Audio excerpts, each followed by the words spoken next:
Uma, are you So there saying was no necessity. No, you are saying that that was no necessity, but my point Yeah. is that do you see this banning of Bajrang Dal as a polarizing tactic and also an appeasement tactics by Congress? Because yesterday, if you've heard Himanta Biswa Sarma, he very clearly said that this is a Jinnah manifesto and this is a Muslim League manifesto. Those are the kind of things which Himanta Biswa Sarma said yesterday. I told you in as many words that they have calculated that they could appease Muslim, they could consolidate Muslim votes, which Muslim votes have already been consolidated against BJP, and they have decided on tactical voting. So they are not going to gain anything from that. In fact, the gains Congress party aims to harvest is very, very marginal, and compared to the risks involved. If they repeat this mistake again and again, I don't know where this election is heading towards. I don't understand, but the sense that I have got from the ground, already people feel that it's time to vote out BJP on the basis of unemployment, price rise, and a whole lot of issues, which people are suffering from. Now, in that case, if the people have already made up their mind, so in the next 5 or 6 days, can those very voters change their mind to vote for BJP now just because Bajrang Dal is going to be banned? Is that a premise strong enough for the voter to change his mind? Not so much as yeah, you are right. I agree with you. काफिला तो निकल चुका है. जो निकला हुआ काफिला को halt करना मुश्किल है. नुकसान इससे हो जाएगा. आप जो कह रहे हैं कि कांग्रेस ने अब जो जीत है उसको बिल्कुल खींच लिया और it has snatched basically the victory from the jaws of but the point is कि कितना कांग्रेस को इससे नुकसान हो जाएगा?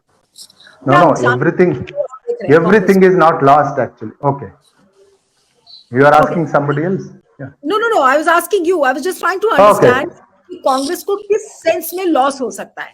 No, everything is not lost yet.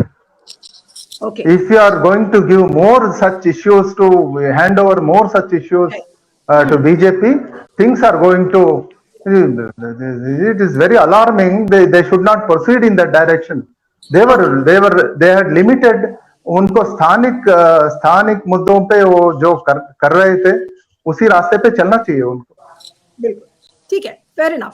Shailesh ji के पास अब आती हूँ. शैलेश जी, आप इस मुद्दे को पूरा कैसे देखते हैं? जय बजरंग बली, हनुमान और जिस तरीके का जो आह्वान बीजेपी कर रही है और प्रधानमंत्री खुद इसमें कर रहे हैं, इसको आप कैसे देखेंगे कि एक जो नैया जो बीजेपी की डूब रही थी उस नैया को लाकर और कहीं ना कहीं सहारे पर लाने की कोशिश कर रहे हैं प्रधानमंत्री मोदी? धन्यवाद नीलू. प्रधानमंत्री नरेंद्र मोदी के बारे में एक बात को समझना बहुत जरूरी है और वो बात ये है कि वो मुद्दों को ट्विस्ट करना बहुत अच्छी तरह से जानते हैं. कैसे चीजों को ट्विस्ट कर दिया जाए और अपने पक्ष में कर लिया जाए वो अच्छी तरह से जानते हैं. तो जो कांग्रेस के मैनिफेस्टो में लिखा है बजरंग दल पर प्रतिबंध, अभी मैं थोड़ी देर के लिए ये सही इसकी जरूरत थी या नहीं इस पर आऊंगा, लेकिन लिखा है बजरंग दल और साथ में पीएफआई पर प्रतिबंध जैसे संगठनों पर प्रतिबंध. मोदी जी ने बजरंग दल को उठा के बजरंग बली तक पहुंचा दिया. बजरंग बली से बजरंग दल का कोई संबंध नहीं है. वैसे तो सारे हिंदू देवताओं से संबंध किसी भी हिंदू संगठन का हो सकता है, लेकिन बजरंग दल कोई बजरंग बली या हनुमान जी की जो उनके जो विचार हैं या उनके जो काम है उनके प्रचार के लिए नहीं बना है. पर मोदी जी ने उसको बजरंग बली से जोड़ करके और कांग्रेस जो कर्नाटक का मतदाता है उसमें हिंदुत्व की एक भावना को जगाने की कोशिश कर रहे हैं. और इसलिए अब आजकल जब वो सभाओं में जाते हैं तो सबसे पहले बजरंग बली की जय के नारे लगवा रहे हैं. तो ये एक अलग बात है कि वो कैसे ट्विस्ट कर रहे हैं.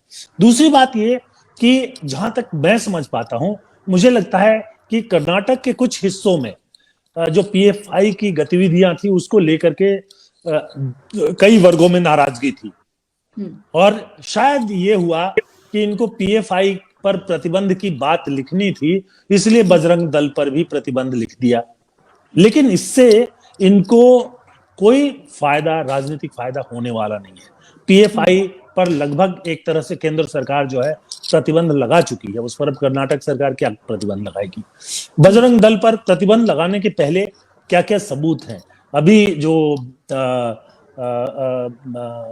उमा जी बता रहे थे कि वो उनकी एक सभा जो बजरंग दल ने प्रोटेस्ट किया उसमें 14 लोग थे या 17 लोग थे। तो जो 14-17 लोग ही जुटते हैं, उस संगठन ने क्या किया होगा कर्नाटक में। तो बजरंग दल का एक अलग इतिहास उत्तर प्रदेश में, बिहार में, दिल्ली और आसपास में देखा जाता है, और राजस्थान में देखा जाता है, और साउथ के राज्यों में अलग है, और उनका जो प्रेजेंस है वो कुछ है ही नहीं। लेकिन कांग्रेस जो है वो बार बार गलती करती है। कांग्रेस इस बात को समझ नहीं पा रही है कि हिंदुत्व की जो धरातल है, वो जो प्लेटफॉर्म है, वो जो मुद्दा है, उस पर कभी भी वो चुनावी जीत नहीं हासिल कर सकते। मैं आपको एक जिक्र करके बता दूं कि 2019 के लोकसभा चुनावों से पहले राहुल गांधी जी ने अपने आप को ब्राह्मण घोषित किया, कश्मीरी ब्राह्मण। अपना गोत्र शायद कश्यप बता रहे थे, गोत्र बताते रहे, जनेऊ दिखाते रहे। स्वीकार कर लिया क्या सवर्ण हिंदुओं ने, ब्राह्मणों ने? बल्कि अब तो नीतीश जी उनके साथी हैं, लेकिन उस समय नीतीश जी ने टिप्पणी की थी कि ये करके, जनेऊ दिखा करके राहुल जी ने हम लोगों से अपने आप को अलग कर लिया, क्योंकि जनेऊ जो है सिर्फ ब्राह्मण पहनते हैं, एक आध और सवर्ण जातियां पहनती हैं, वो सबके यहां नहीं है। तो जिस मुद्दे पर कांग्रेस को कोई समर्थन नहीं मिल सकता, उस पर ये क्यों चले जाते हैं, मुझे हमेशा आश्चर्य होता है। वैसे ही बजरंग बली पर जाने की उनको जरूरत क्या थी?